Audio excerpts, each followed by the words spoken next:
stayed until 1999. I would very much like to acknowledge those who organized the Triangle exhibition in 1999, which in turn stimulated us to want to do something a little bit later with this particular show here. So what I've tried to sketch for you is an artist who was curious, who had an omnivorous thirst and hunger for understanding the potential for human experience. And he wanted to showcase human experience not really as polarized as good or evil, but rather as, I think, more nuanced and allowing for individual choice. And that's really what I hope I can leave you with today with respect to understanding this artist, is that he really is inviting us to explore our own human choices and to say, well, all right, here we are as sentient human beings with some degree of choice in our lives. How do we live? How do we live, and how do we have some sense of meaning and purpose in our lives? This, I think, is the open question that he leaves for us, and I would invite you to ponder that as you go around the rest of the exhibition, and thank you again for showing up for the tour.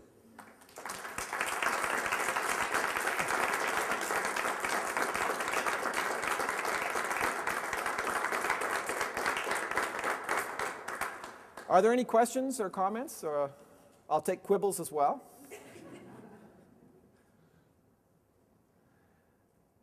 Geoffrey? Yes? In looking at the paintings in this room, I get a sense that the artist was a keen observer of the spaghetti western. I think you're quite right. Yes, he very much, so this is pointing back to the Rider Room. And if you think about that, Clint Eastwood and Not Unforgiven, that's the recent one. But what were the early ones he did? The Good, the Bad, and the Ugly. And we should all walk out here. I invite you as you leave this place to kind of give a bit of a, I am dangerous. By the way, I saw a New Yorker cartoon a couple of days ago, and there's two cowboys, and they're sitting there with their BlackBerries, and they're going, no, 12 noon's no good. How about 2:15 for you? So, anyway, so showdown of I think you're quite right, and I think that one aspect that I didn't maybe emphasize strongly enough in the tour is humor. He's got a very gentle sense of humor and a real sense that we should laugh at ourselves, and he doesn't. He's very much aware of pomposity. So emperors and all those folks who've got a sense of their own self-importance, and cowboys are pretty much up there. Not so much cowboys individually, but cowboys when they're in a big gang, heading out for the bad guys. They got a sense of, we know what we're doing here. So I think you're quite right. There was a sense of spaghetti western and wanting to comment on that. Yeah.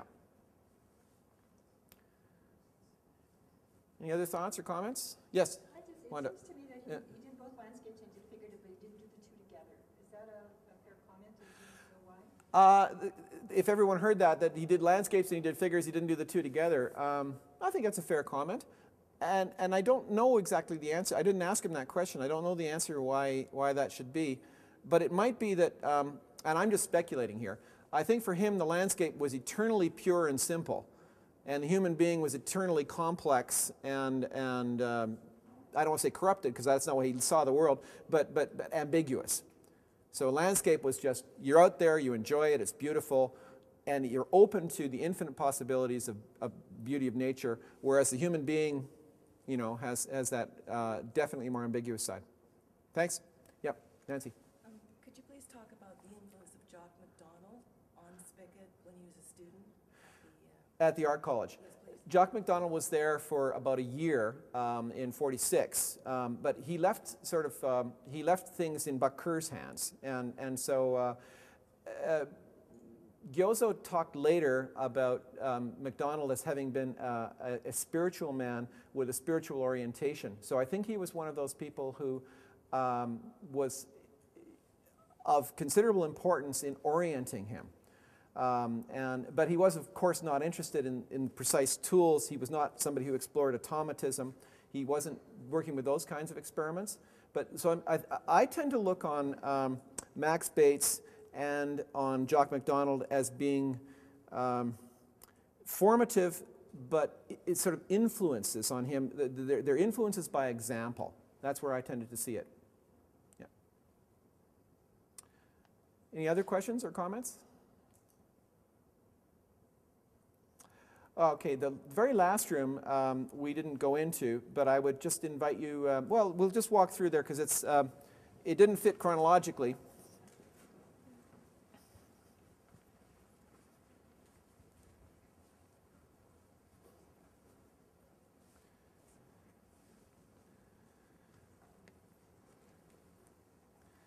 Two final thoughts. One, this painting here is called Freedom Rider.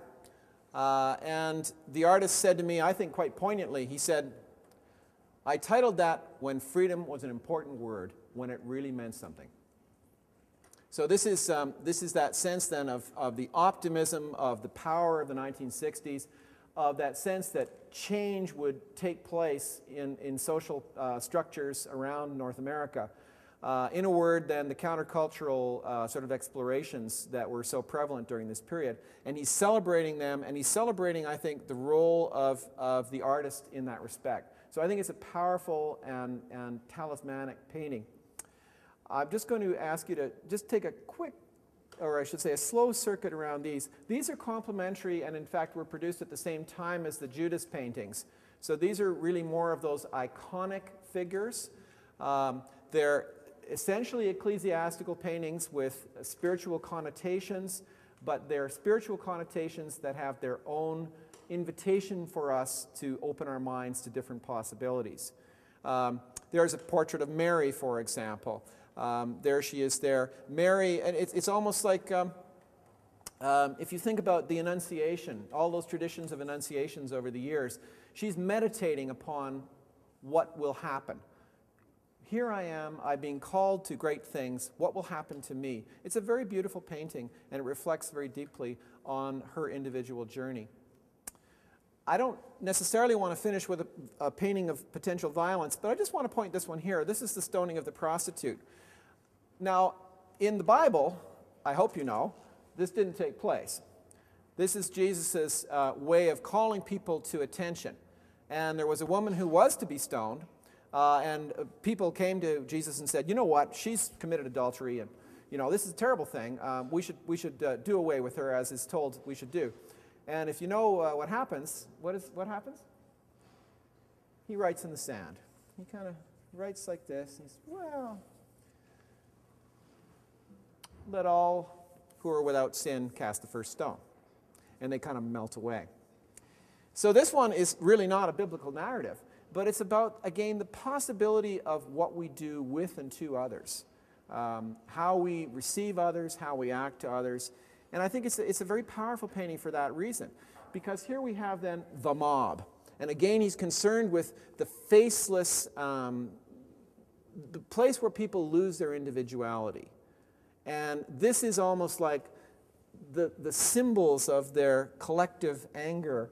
And here is the individual. So I think that what he's giving us is this constant repetition of the importance of the individual. The importance of the individual, even in a case where she has been mistreated, we still have the opportunity to address this, or to have some concern about this, or to see ourselves in the narrative. And I think that is probably the most powerful and the most disturbing thing, is that we are simultaneously here and here, even if we'd like, in a sense, to think we're here. So I could go on and on. I don't want to. I do appreciate your time. I appreciate your energy. I'll stay for a few minutes, but I think the official tour should be considered closed. So thanks again.